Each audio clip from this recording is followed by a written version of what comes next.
Hi, I'm Jessica from Roomwork Magazine, and we're here talking with Matthew Cordair, Thomas Lorber, and Yosin Ahn. I don't know if we want to start because we're all from three different movies, so maybe if you want to give us like a little bit of like, what do we know you from? Okay. Well, does it work? Yeah. So, well, you might have seen me or not because I was under the mask, but for Scream 6, I was doing the Ghostface, the opening scene and the ending scene. And I was also doubling the actor Dermot Mulroney in the same movie, and the psychologist Henry Czerny in Scream 6. Other than that, I've done like a French Canadian movie, and I've played in The Mother from Darren Aronofsky. Um, I've done Netflix series like Quantico, Blood and Treasure, The Recruit, and yeah, there's other and recently there's this series, The Last Frontier, that just came out in on Apple TV. So there you go. Woo! Congrats, Matthew. Congrats to you. Hello, everyone. I'm Thomas. I was John Carver in the movie Thanksgiving. In terms of horror, I would say that's the biggest one that I did. Yeah, we were doing different parts. We were two people playing John Carver, my friends Alex and I. I did most of the trailer scenes. It was like pretty fun. Chasing people with an axe. I love that. Please pay me more for this. Well, actually, don't pay me. I'll love to chase people with axes. Anyway, He was just chasing me down the hall, really. yeah, I want to That's stay why as we were far late. as possible. yeah, that's why we were late. I was chasing them. They ran pretty fast. Other than that, I was on Titans, the superhero TV show, where I was doubling Karen Walters as Robin, and then I played Red Hood as well for all the action scenes, obviously. And I did Transformers, where I did all the motion capture for Cheetor, Scourge,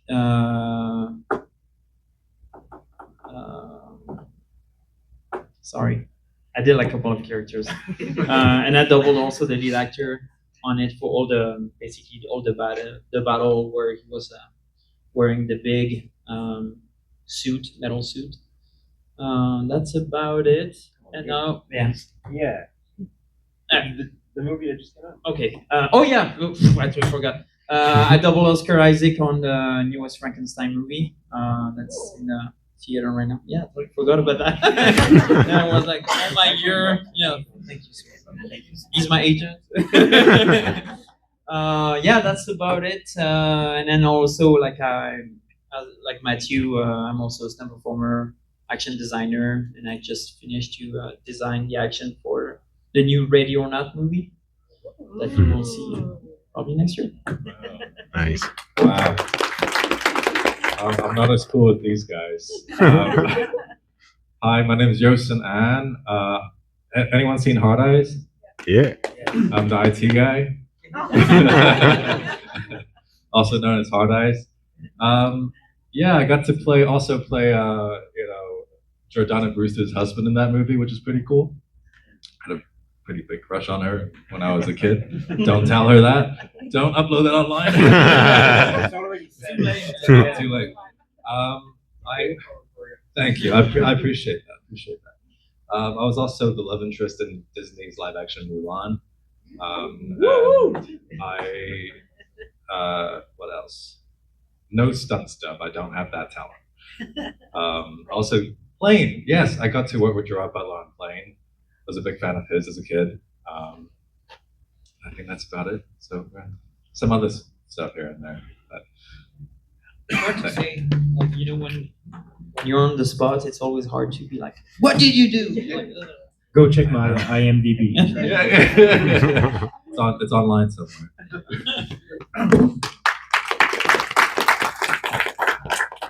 That being said, so two of you entered a new franchise, basically, Thanksgiving and Hard Eyes, which are probably two of my favorite movies of the past couple of years. So congrats. and then you were coming into a franchise that is already established and big. Can you talk a bit about the pressures of either stepping into the Ghostface role or starting something new and you're that person that has to do it? Yeah, the pressure is strong because you want to live up the expectation of what has been done before.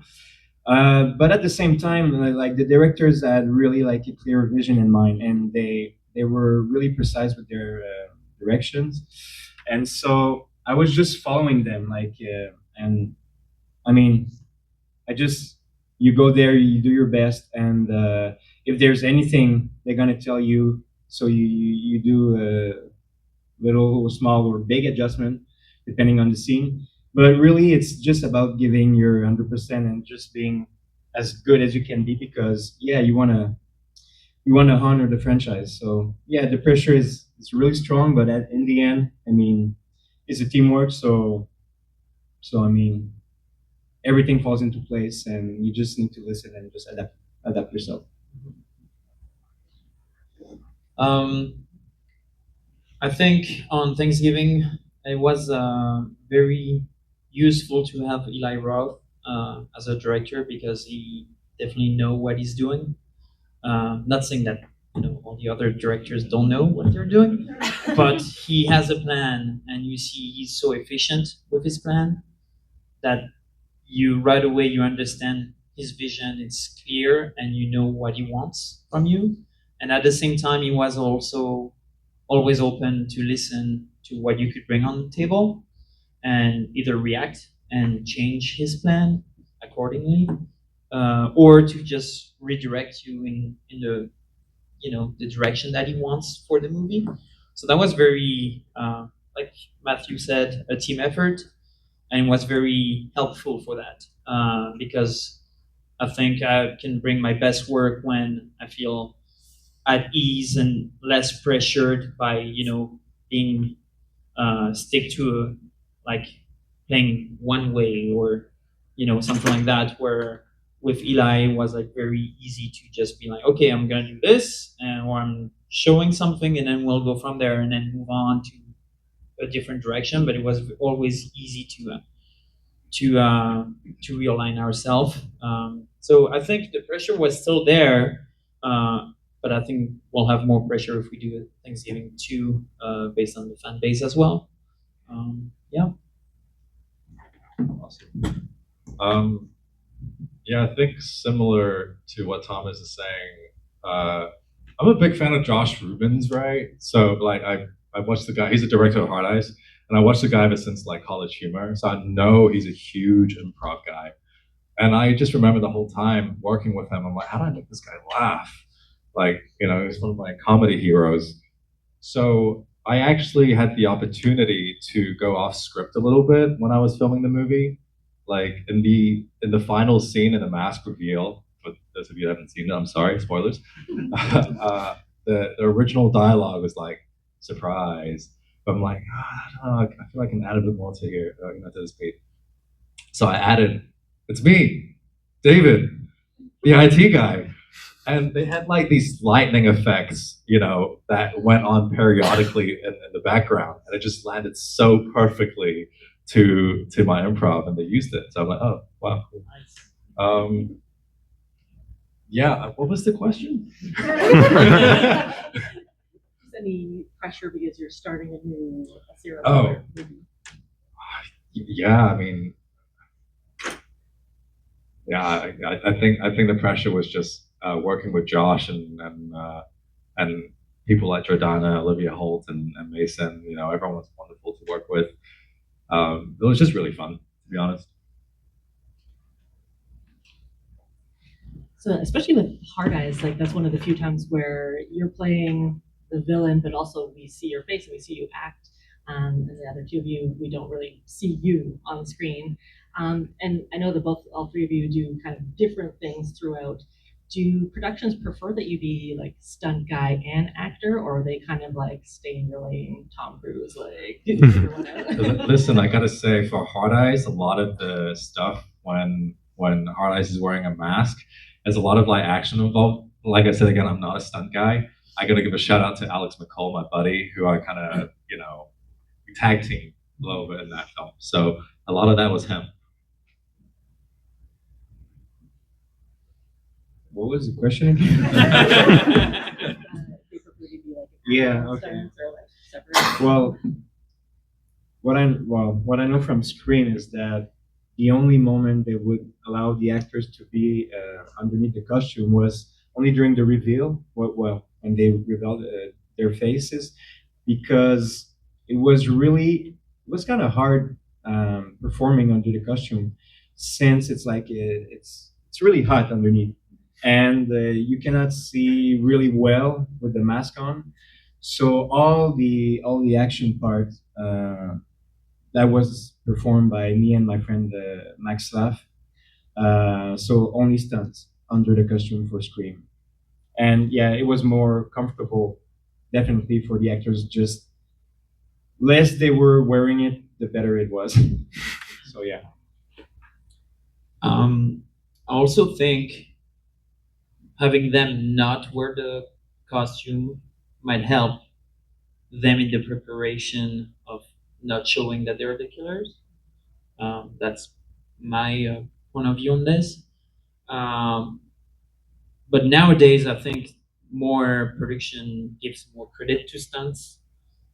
Our performances are harder, I would say, because they want us to be actual performers. You don't see any, dead or death like in the 80s where everybody were getting shot and go like ah and falling. Everything has to be like more real and realistic.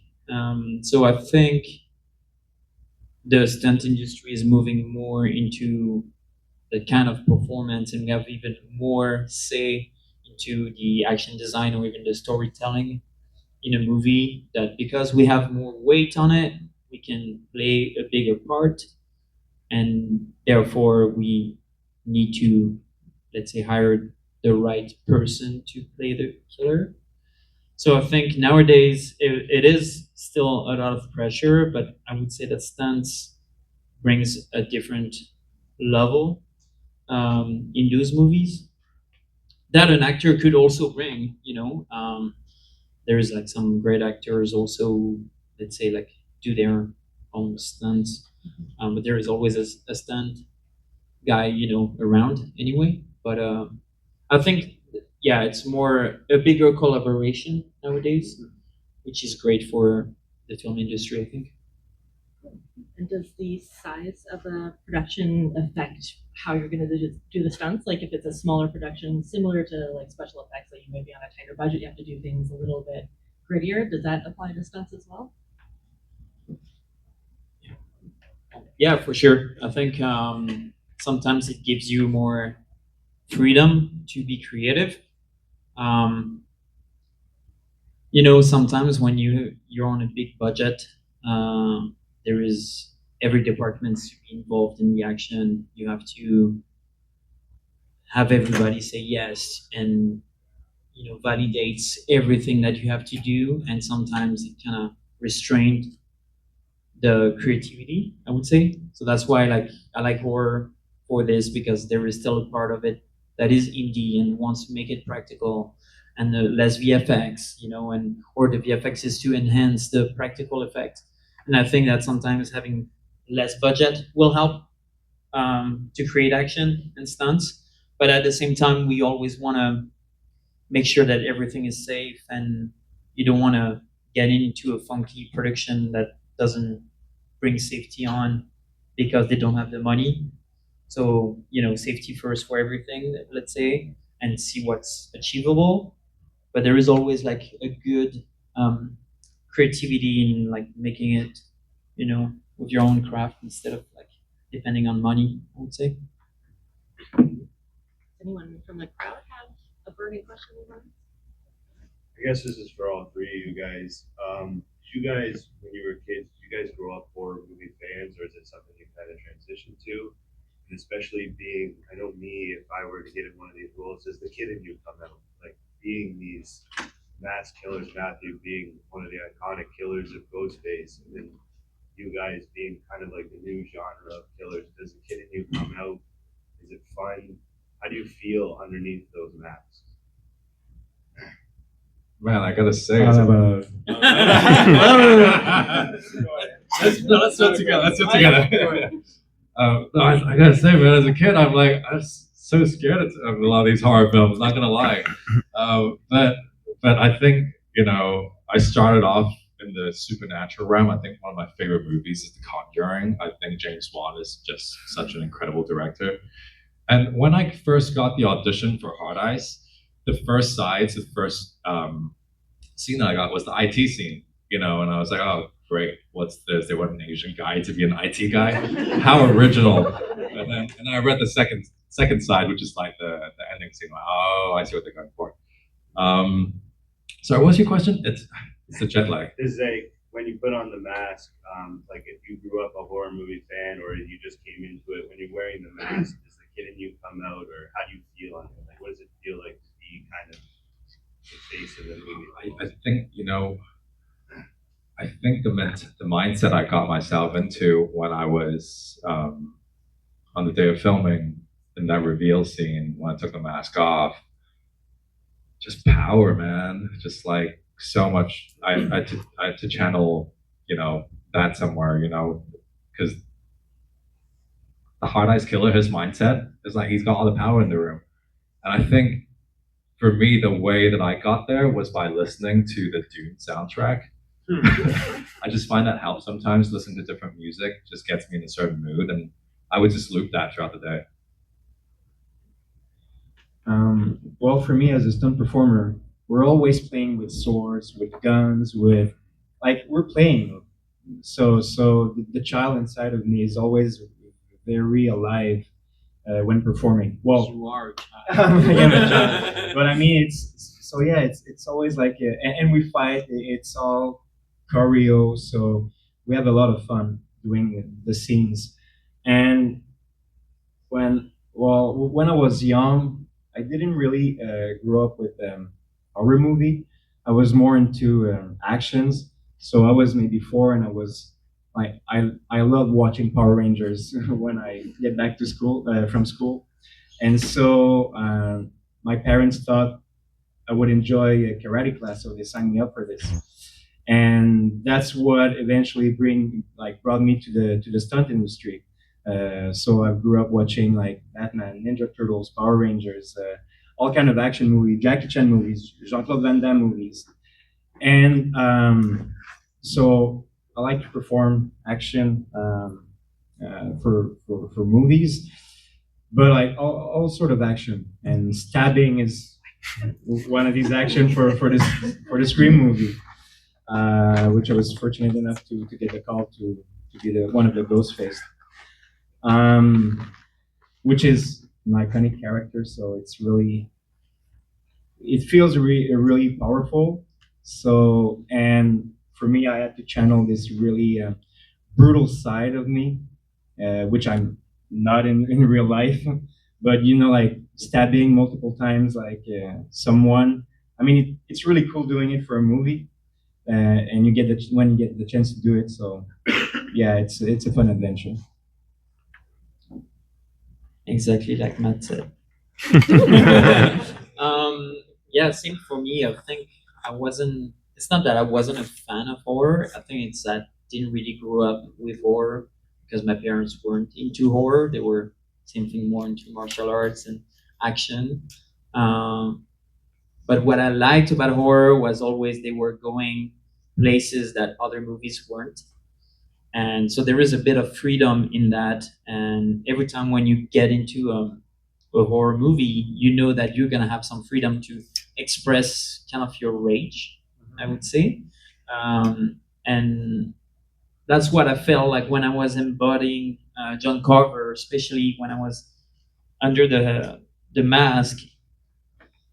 It's like you just see so little that it's also like you're watching the world from a different perspective, and doing those scenes where like I was like corkscrewing someone's neck, and then to pop it like a bottle of wine. I love wine, but I was like, oh my god, it's just so different, but there is something also like rageful that you want to put in the character, and you don't feel like you're yourself anymore. So I don't think it was a little kid was coming out in that, but like Matt said, every day where I'm on set, it's a little kid's dream, and yeah, just living your best life. And then, like sometimes people on set don't have a lot of fun because there's pressure. Of course, there's pressure, there is money involved, like in any industry, but at the end of the day, we're all, doing movies and we're all filmmakers because we love movies. And it's a little kid's dream every day when I get to be on set. Just going off of what you're saying about getting into this rageful mindset, and like you are doing some like pretty violent things on screen and you're seeing it.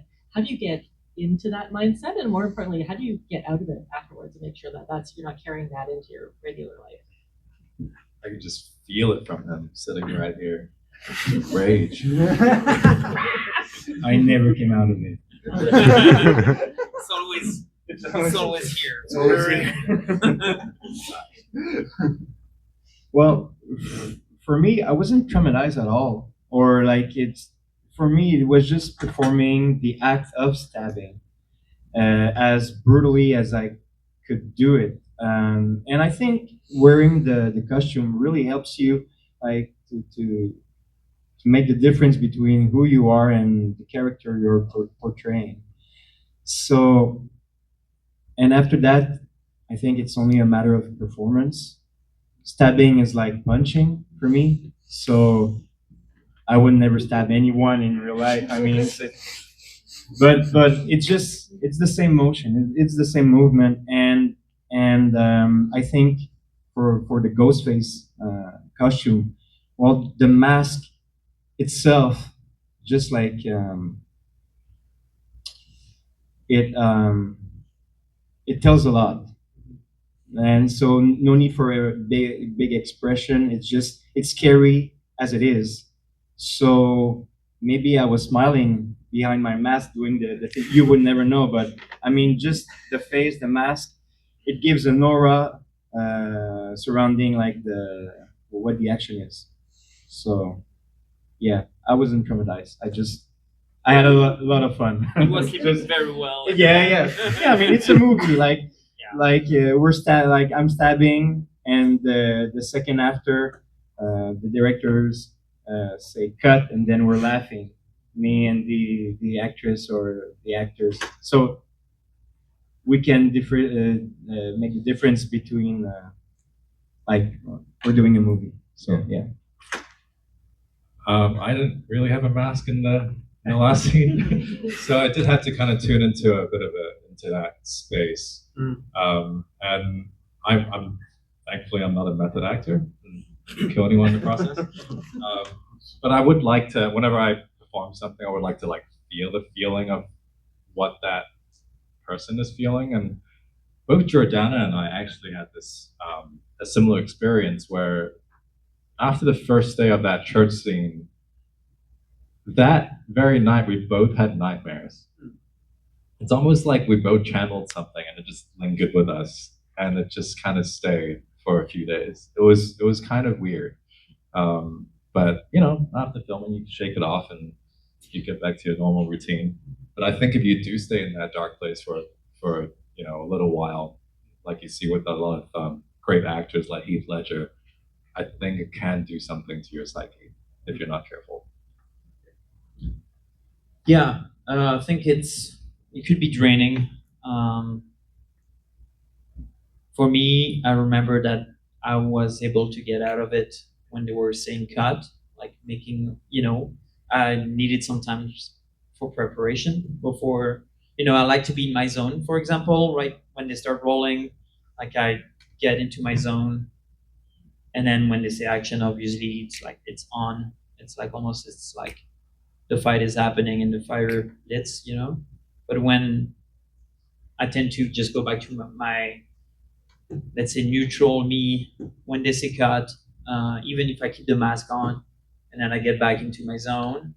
But like I think being into that mode Um, it's draining for sure, and you know you could sleep very well at night because you have no energy left. um, Obviously, you know, wearing a costume helps a lot to embody and you know make the difference between you and the character. I'm not method as well, so that's good. But yeah, I would say like it is draining though. It is draining, but it's there is something um, enjoyable in that because you can get something out of you. I think it's like I don't know. Yeah, I mean, it's fun. We're making a movie. Yeah, Yeah. yeah. It's a good sport. No, I'm kidding. Question. I would say like, what was your like favorite part in these films? Like, what was your most memorable experience, like in your past or like in the movie or crazy?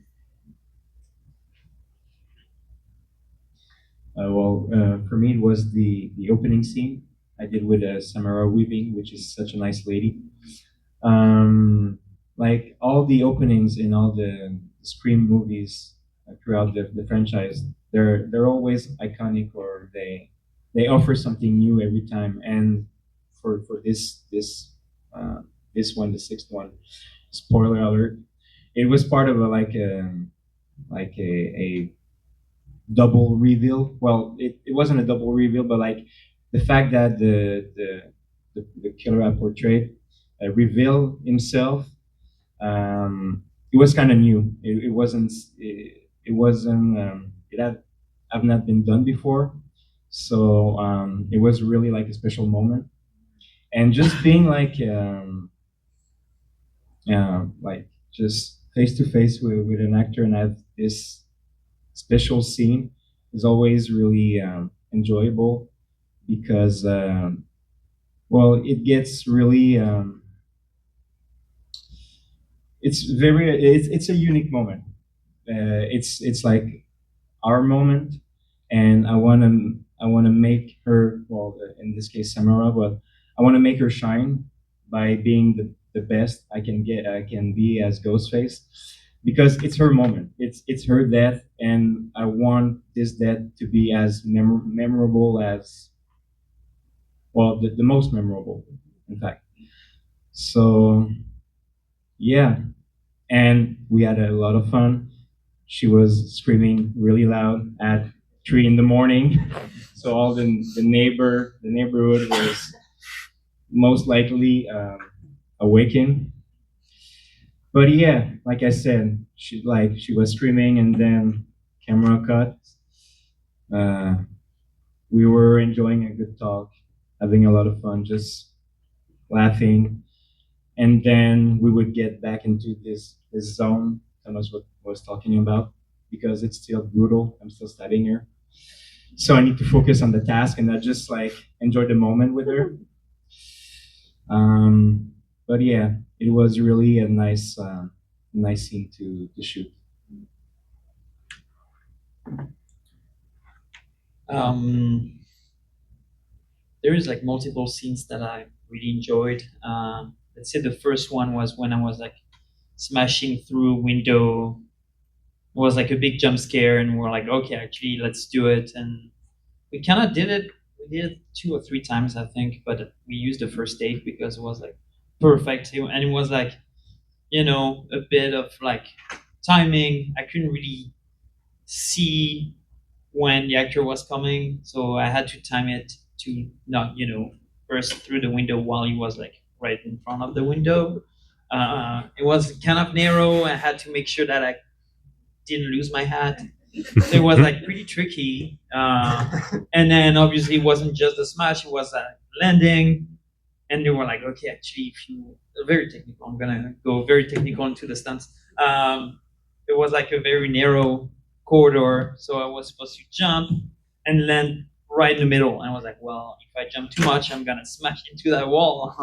And I was like, okay, and I I had an axe as well, and I was like, okay, I can't drop anything, and also I'm learning where the glasses will be. I might, slip and fall into glasses, and a bunch of stuff, happens in my head at the same time, and I was like, okay, let's see. And then the first one, I just landed perfectly standing, looked at him, and I saw like the fear in his eyes, and I was like, oh my god, this is so good. And I started to swing the axe, and it was like very like small misses, and he's dodging, and I was like, oh my god, this is so good.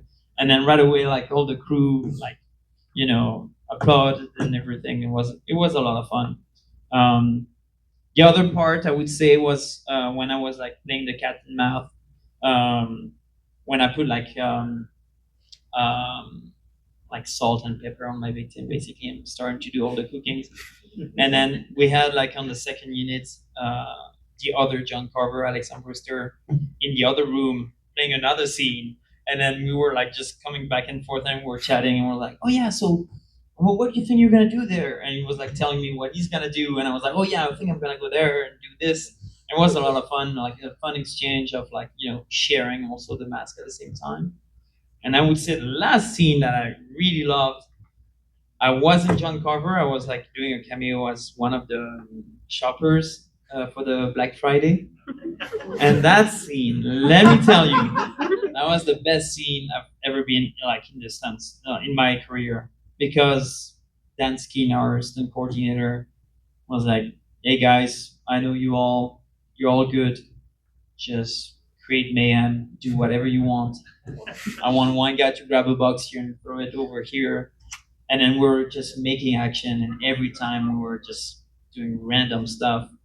And then every time they were saying cut, everybody were bursting laughing because it was so much fun, and we were improvising. But it's like 50 people improvising in a mall, and it's like a dream come true. Like when you see those Black Friday videos, like, oh my god, I would love to just jump on someone, rip everything. It was just so much fun. So I think that was probably one of my best day on set ever. Yeah. Mine would probably have to be like the prep, and that goes from like wearing the costume for the first time and seeing what the makeup's gonna look like, especially with the arrow through my temple. They actually, Hard Eyes actually gave me a panic attack. So they had to create a prosthetic head of my head. So they had to put like this the casting. You don't get a broken arm. It's like hot and heavy. They wrapped it all around my head, and I just had two straws coming out of my nose. I've got a deviated septum, so I can't really breathe properly through my nose. So I was in that thing for like 2 hours just so they can get a perfect mold. It's worth it though. We're here now. So that part, seeing the makeup on for the first time was really fun because my without the mask on, my screen time isn't all that long, and it's at the very end of the film. And it's like, okay, how do I make an impact? How do I actually make this guy stand out? So there's a lot of like character study, research, what I should do and whatnot. So I find that process pretty fun. Yeah. Coming to the end of our time, so I'll just ask you one more quick question. Maybe tell us what do you have coming next, and then we'll also put it out there. Which killer over history of horror would you like to play? And maybe we can put that into the universe for you. So what's coming next for me? We've just me and Thomas. We were in Winnipeg not long ago, shooting the sequel to Violent Night 2. Yeah. So, like, I think I've died like 5 times during that week, multiple takes, so a lot of times. And I'm gonna let him speak for himself, but he's died quite a lot too. So that's one thing, and I'm also on Jack Reacher season 4 right now, so it's gonna come out maybe somewhere next sometime next year. And well, one of my favorite slasher would be, I don't know if we can consider him as a slasher, but Freddy. Definitely, yeah, we can, yeah. Definitely, this character always amazed me because the way he operates in the dream realm is so fascinating. Like it feels so invincible, so powerful. It's not rational, and you cannot not go to sleep for a long period of time without dying, literally. So yeah, this slasher definitely stayed with me. How original it was. He was. So yeah, maybe one day I could, if there's a reboot or whatever, I'd love to play Freddy Krueger. For me, well, yeah, we just wrapped Violent Night 2. I was fight coordinating the movie, but also played. How many characters? I don't know. You're gonna see me a lot in it. Um, I have one part, but I have multiple parts. We'll see. I don't know how it's gonna end up. I can get it, but a lot of fun. I want to spend like the rest of the year. I'm developing my first feature, so I want to take some time for myself to actually develop that and push for it. Um, so yeah, that's my plan. And in terms of like, I don't know, it's a very tough question. I would say it's a bit different, but I would say they should do like kind of like a horror slash slasher with the Joker, just on the Joker, and I would love to play that or be part of it. Yeah, I think that will be great and different. Not just do it as a superhero villain or in a superhero movie, but make it more like a horror movie. There's like tons of material to go with that. I think. Yeah. I'll say it to the sky. Yeah, I mean, a new film called Shadow Forest just came out. Anyone heard of that? It's with Kerry Washington, Omar Sy. Yeah, it's on Stars right now. Go check it out. But similar to Thomas, I'm also a writer director, and I've written this new feature that I'm trying to get funding for and get off the ground. It's horror. Think Midsummer with aliens. So I can't really think of a killer in history. I mean, like I really like it. I think it's what an interesting character. He's actually an alien, right? Something like that. Yeah. So yeah, maybe who knows? I'd love to come up with my own killer. Yeah. Well, thank you so much, and thank you everybody for coming. I think you guys are all downstairs doing signatures or photos, so go see them later. Come say hi. Yeah. Thanks, guys. Thank you.